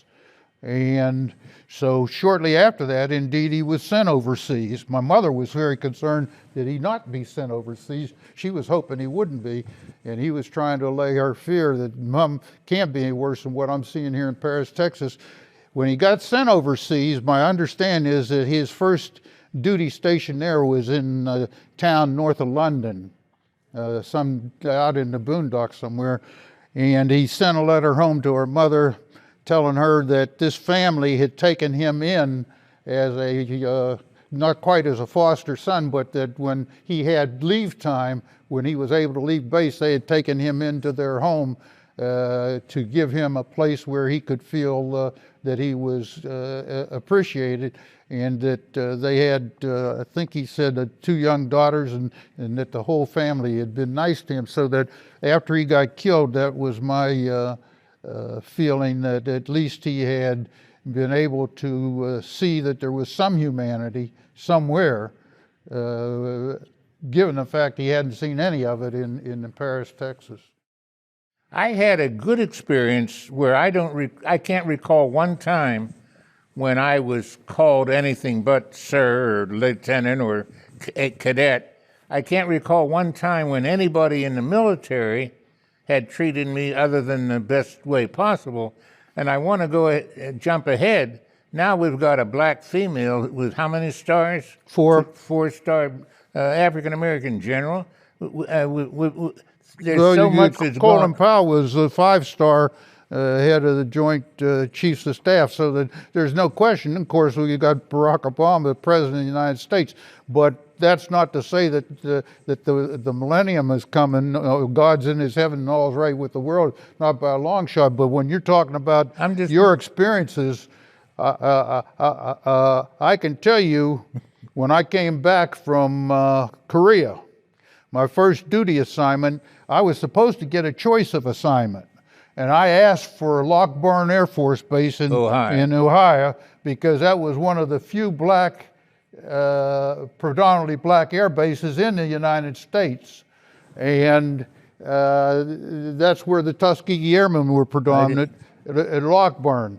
And I was supposed to get that, and I had duty orders cut when I was leaving Korea, that was to be my next duty station after my 30-day furlough at home, Lockbourne Air Force Base. I go to Lockbourne Air Force Base, and when I get there about 10 o'clock at night, I'm checking in with the duty officer, and he told me, he says, Lieutenant, he says, you're not packing your bags, are you? I said, well, once you give me my BOQ and let me know where I'm going to be, I certainly plan to unload my car. He says, no, he says, you're not unloading your car. He says, you're only going to be here for a few hours.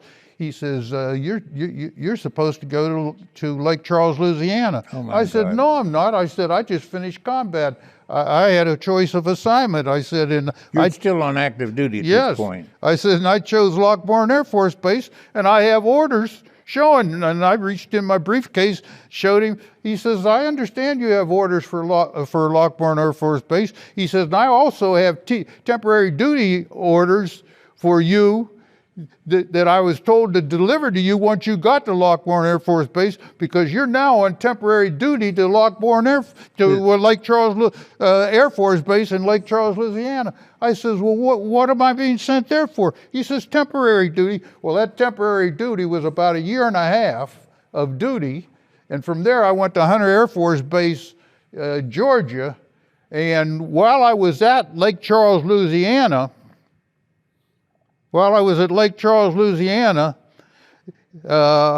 I went into the Air Force, I was never on an air base when we had more than 3 black officers on the base. Never. And when I get to Lake Charles, Louisiana, we had Lieutenant,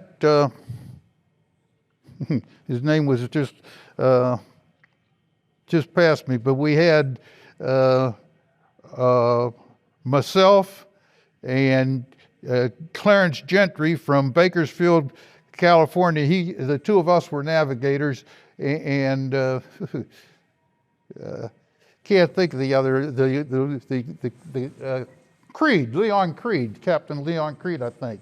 And Creed was a very fair-skinned African-American, but you knew he was African-American. I mean, he wasn't so fair that he could pass.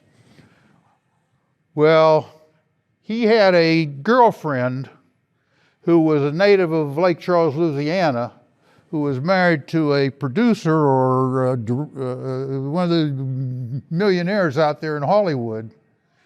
And when she was in Hollywood, the producer, the guy she was married to, he was much older than she was. He told her he didn't mind her going back to Lake Charles to visit with her family, and he didn't mind her being black when she was in Lake Charles, but when she was out there in Hollywood, she had to be white. And she could have very easily passed for white. She was blonde and blue-eyed, and But her family was an African-American family, is it? Creole. Okay. They were African Americans. She had that one drop of black blood in her, but so in Louisiana she's black. Well, she came home and Creed was introduced to her, and he brings her out to the air base for the movies, because when I was in the service in the South, the only place we could take our friends was to the officers' club or to the movies on base, something on the air base, because the air base had been desegregated by presidential executive order. Once you left that confines of the air base, you're on your own. So we're standing in the line. Creed came to me and Gentry this one night, and he said, "Hey, fellas," he says, "you want? Let's go see this movie." And On the base or in town? On the base. Let's go see this movie. And he says, "I'm going to have my girlfriend with me." Says, but you fellas, you can bring your dates if you want. And Creed and I told him, says, we don't have any. So we're standing in line, and it was daylight even at 7 o'clock. This was in the summer. So we get in line about 5 o'clock so we could be up near the front of the line. So there's Creed and his girlfriend. There's me and Gentry. And we're standing in line, engaged in conversation. And these two airmen, they weren't officers, they're airmen. They're there, and they see Creed with his captain bars on, and you see Gentry and me with our lieutenant's bars on. And they see this white girl. And they see this white girl with Creed and the two of us. They know Gentry and I are black. They're not sure about Creed, but they're pretty sure that, because he couldn't pass, I don't think. And he wasn't trying to pass, but the girl, she could pass without trying to pass. So the movie doesn't open up for about another 20 minutes, and all of a sudden one of these airmen shouts out to one of his buddies, "Let's get the hell on out of here. I can't stand it to see these niggers with this white woman." And he turned and he left. That was my first experience like that, but shortly after that... What state were you in? Louisiana. Okay. Shortly after that, Sergeant Adams comes to me. Sergeant Adams is a radio operator on a B-29 aircraft. He's black. The only black radio operator we had on the base. And he comes to me one afternoon, it was a Friday afternoon, and he's crying. And he asked if he could talk to me. I said, yes. And he told me, he said that he didn't know just what to do. That his aircraft commander, who was a captain, thought it was great fun and joke every time they would go out on a mission, flight training mission, that he would get on the intercom as aircraft commander, and they'd have a crew of, I think it was 11 or 13 on their crew. And Adams would be the only black on the crew. And the aircraft commanders telling his nigger jokes. And so that he was sure that Adams would know about, asking Adams to how he saw this going on. You know, don't you see this is funny? This type of thing. So Adams comes to me and he tells me he doesn't know what to do. So I told him, I said, well, Sergeant Adams, I'm not sure I know what to do either. I said, but the only thing I'm telling you, you tell me that you have not retaliated, you have not made any statements or comments or done anything to get yourself into difficulty. I said, you just hold to that. I said, and give me a day or so and I'll get back to you. I didn't do a thing, but that next morning, which was a Saturday, we had our wing parade scheduled to be down on the flight line. And that meant that every person in Lake Charles, Louisiana, in the wing, had to be on that flight line for the parade. And I went to my wing commander's office, and he was lieutenant colonel, and I asked to see him. The master sergeant told me he was not certain that the colonel would see me, that I had to share with him what my concern and interest was, and I told him, no, I'm here to see the colonel. And so the colonel's desk was no further than that table over there from where I am. There was a doorway. The colonel heard me. He called the master sergeant in, asked him, who is it that's out there? So the master sergeant told him, he said, well, it's Lieutenant Johnson. He said he wants to see you. And I heard the colonel tell him, he says, well, have him come in here. So I walked in the door, popped a salute to the colonel, and I reached over to my uniform and I took off that fruit salad and I put it down on his desk. And he says, Lieutenant, he says, what are you doing? I said, Colonel, I said, I'm here, I said, because a very serious problem has been reported to me that exists within your wing. And I came to find out what you intend to do about it. So he looked at me, he says, well, what'd you put on my desk? I said, that's my Distinguished Flying Cross, my Air Medal with 3 oak leaf clusters, my Commendation Medal, and my service ribbons. I said, I'm giving them to you because they mean something to you. They don't mean a thing to me. So he says, why would you say that? I said, well, I said, you have the ability to be the commander of this wing, I said, and yet we have conduct going on in this wing, I said, that is not representative of what I fought for. I said, and I felt that you need to know that. So he told me, he said, well, I'm willing to listen, Lieutenant. He said, but the first thing, you pick those ribbons up off of my desk, he says, and you put them back where they belong. And so I said, I'll take them off your desk. He says, and I said, put them back where they belong. I put them back on my uniform. He says, now tell me what it is that you say is going on in this unit that you feel I need to tell you what I'm going to do about it. So I told him, I said, well, Sergeant Adams, sir, came to me. He told me that he has an aircraft commander that makes it his business that every time they take off on a flight, he feels that that's his occasion to feel that he has a right to tell what he considers to be nigger jokes and refer to Adams as a nigger and try to get him involved in this. I said, Sergeant Adams is the only black person on the crew.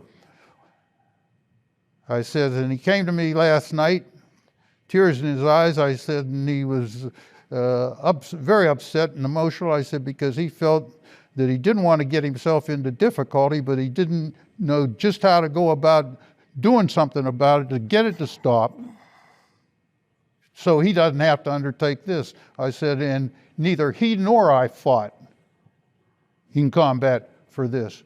So the colonel told me, he says, well, Lieutenant Johnson, he says, you got the Distinguished Flying Cross. He says, I got the Distinguished Flying Cross. He says, you got some air medals. I got some air medals. He says, and mine don't mean any more to me than yours should mean to you. He says, so that isn't what this is about. He says, now, I didn't know anything about what you're telling me. He says, but I'm going to make it my business to find out about it. He says, now you go back to your unit because we got a parade that's coming up. He says, and I'll talk to you once I've had an opportunity to inquire further into the matter. He did agree to talk to you later, which he didn't have to do. Didn't have to do. And he didn't. And he didn't talk to me later. What he did, when the parade people assembled. He called the sergeant forward? No. Told the major, the adjutant, told him to, he says, put the wing at ease. And so the adjutant called everybody to attention, at ease. Or no, he said parade rest, I think was. Put everybody at parade rest. And they went to parade rest. He then came out, strode up in front of them and stood in the middle of the entire wing. And you saw him spread out there, and you could hear a pin drop, and he had the kind of voice, command voice. And he told me, he said, I want you to listen very closely. He said, something happened in my office this morning that displeased me.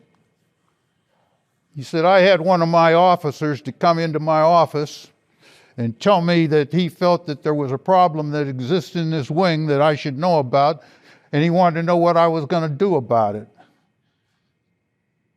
He said, that officer told me that we have an aircraft commander flying a plane in one of our wings here. He says, and he told me that that aircraft commander has a radio operator who claims that his aircraft commander is using bigoted and racist statements while that airplane is on a mission, a duly authorized and ordered mission. He said, and the radio operator has been forced to undergo being called a nigger, he says, while he's on duty. He said, the lieutenant asked me what I was going to do about it. He said, no, he said, the lieutenant asked me how I felt about it. He says, the lieutenant asked me how I felt about it. He says, I don't have any feelings about it. He didn't have to. With his rank. No, he says, I don't have any feelings about it. He said, I took an oath when I became an officer in this Air Force. And my oath was to uphold the Constitution of the United States and to carry out all duly authorized military orders that were handed down to me. He says, and President, I think it was Truman, says President Truman handed down an executive order 11488, saying there would be no further discrimination within the United States military service. He said, that's how the president feels about it. He says, that's how we all feel about it. He said, because we're sworn to uphold the Constitution and all duly authorized orders of our superiors. He said, so it doesn't matter how I feel about it. It doesn't matter how you feel about it. He says, I'm going to carry out the order that's been presented to me. He says, now tell each and every one of you. And he stopped and he looked from one end of the wing down the other end of the wing. He said, if I get any further information that from this point forward we have any action or conduct from an aircraft commander or anybody else in this outfit along these lines, he says, if I get the information today, he's not an aircraft commander this evening. He says, I don't care who it is in this outfit that serves under me. I serve under President Truman. He says, and I intend to see that his order is carried out. Any questions? Any questions? You could have heard a pin drop. He said, Adjutant, take over. You strolled on out. No, he never got back to me. He didn't have to. He never talked to me. He took care of business. And he did it in a way that surprises me. Took care of business. He did it militarily. That's a tough question. What does it mean to be a veteran? I think when incidents come up involving someone in the military or someone who has been in the military, I think my view of it has to reflect what happened while I was in the military. So I think it's fair to say that for myself, I'm pro-veteran. Now, not everybody in the United States could say that. The majority might be able to say it, but I'm pro-veteran. The fact that I received Korean War benefits because I had gone in 3 or 4 days before those benefits statutorily ended. So I was well treated as a veteran. I was well treated as an officer and as an enlisted person. What really upsets me today is that we have these veterans in VA hospitals across the United States, and they need resources, they need help, they need leadership. They're not getting any of this. And I really don't understand how Obama or anybody else can take the position one day that something's going to be done, 6 months later, nothing's been done. I mean, that in itself is criminal. No veteran should be made to lie in a bed waiting 3, 4, 5 days for treatment. No veteran should be required to wait 3 months to find out whether his application works. I mean, to me, being a veteran in the United States, unfortunately, means less to the government than it should.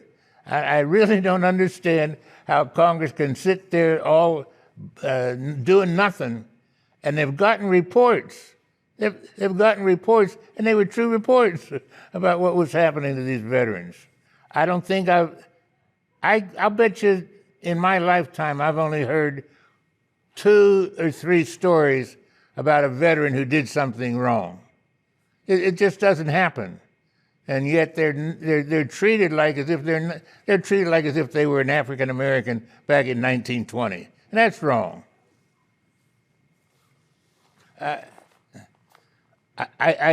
Well, financially, in terms of supporting different organizations, my wife and I modestly give our resources to veterans groups who get in touch with us by telephone.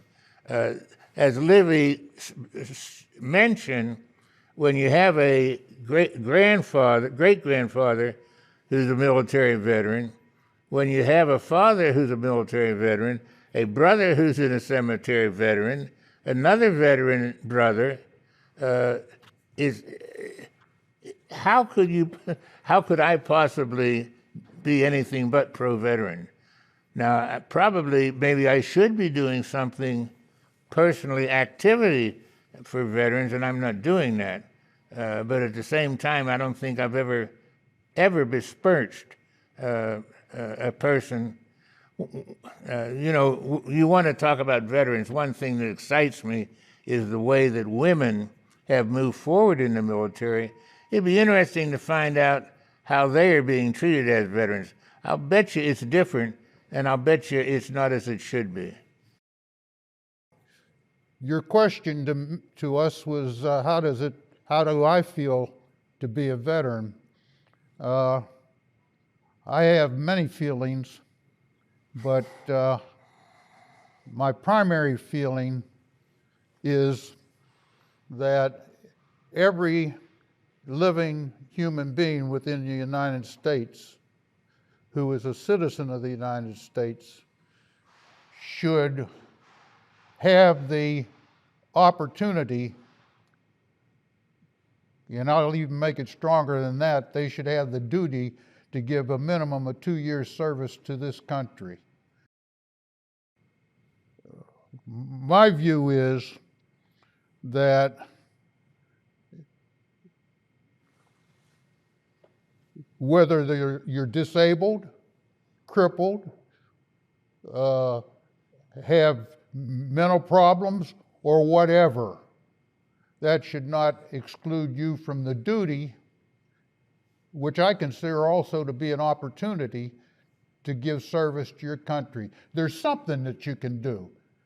Everybody doesn't have to do the same thing. Everybody doesn't have to be in the military. But if they're conscientious objectors, they can give 2 years of their time to the government, to the country, doing something beneficial for others other than themselves. So that's one way I feel about it. And if I were given the opportunity to be the benevolent dictator of the United States of America, I'd enforce it. Secondly, it's my feeling that having given 50 months service to the United States government, as well as 4 years in the ROTC, which I consider military service, I have a right to see to it that my civil rights are fully protected. And just as those who are enamored with the Second Amendment feel that if the government isn't going to protect their rights, they'll enforce it for themselves, I feel that strongly about my being a veteran and having civil rights, which are my right. So that when I ran for office of judge in this county and in this state, I was advised by some political wise guys, that, Johnson, you run in the 13th Ward, you run in the 5th Ward, you run in Braddock. In other words, you run where there are black people in predominance. But they're also telling me by that same approach, don't run in Upper St. Clair, don't run in Mount Lebanon, don't run in these white areas. But when I ran, we have 130 separate municipalities in Allegheny County, and I made a pledge to myself that I was going to try and get in each one of those 130 to campaign for the office of judge as God gave me strength and ability. I didn't make 130. I think I got around about 120. And I found out that as I got out into these other areas where the political wise guys were telling me I shouldn't go, I found out I had friends there, and my veterans service helped to carry me in all of these outlying areas when some of my white counterparts who were running for the same office couldn't get the votes I was getting because they weren't veterans. And that's one of the proud things that I have. The veterans stood for me, and I had friends standing for me, not only just the one veteran, but their spouses, their parents, their children. They were for me because I was a veteran. So that I feel that being a veteran does something for you mentally, psychologically. It makes you feel you paid some dues and you have some rights to the country. That's who you paid the dues for the country. And Make no mistake, when I'm talking about my service, I'm talking about that brother I have lying there in Ham, Luxembourg. And that's why I bar nobody when I say I'm not going to let them tell me what my rights are. Because if my brother had to spill his blood to protect some bigot that wants to tell me about what my rights are, I'm ready to spill my blood to let that bigot know he's got blood too. He's got blood too, and his can spill just as quickly as mine. So you ask me how I feel about being a veteran? I'm telling you honestly, and I don't take a microphone and broadcast this because I don't think it needs to be broadcasted. Anybody with good common sense should know better. Unfortunately, we have people who corruptly, as far as I'm concerned, run for these offices, get these positions, and they've never once served. I can start with the person that some of these people want to run to, Dick Cheney, and I'll call him by name. As far as I'm concerned, he's lower than the low, because when he was called to service, 6 times, I believe, is the number, he didn't flinch. He went out of his way to duck it. He went out of his way to duck it. And then he wants to tell me something about foreign affairs. He wants to tell me something about government. He wants to tell me something about what it means to be an American. As far as I'm concerned, he's lower than the low. And we got too many Dick Cheneys in the Congress and in this country. One of the reasons we have the problems we have, we used to have a majority of veterans in the governmental bodies, sitting on the benches. We don't have them now. And part of the reason I think that we don't have them is because veterans are human beings just like we all are. And I think we got co-opted by some of these charlatans who one minute want to throw their arm around us and tell us how much in love they are with us because we're veterans, but then when it comes time to need more money for the care and treatment of people in the veterans hospitals, for giving an education to the veteran, they'll give you a pittance. When I went to Michigan Law School, I got $110 a month and was happy to get it.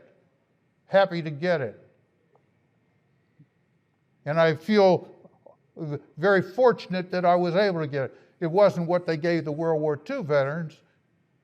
World War II veterans, they didn't get 110, I think it was 75, but they got full tuition, they got books, you understand? I had to take my 110 and spread it over all of that. And so what the country's been doing for veterans has been going on a downhill grade long before the Korean War started. The benefits for World War II veterans wasn't bad, but it's been going downhill. It should be going up. And that's our fault as veterans, because we let these charlatans get in these offices and do as they do. You excuse me.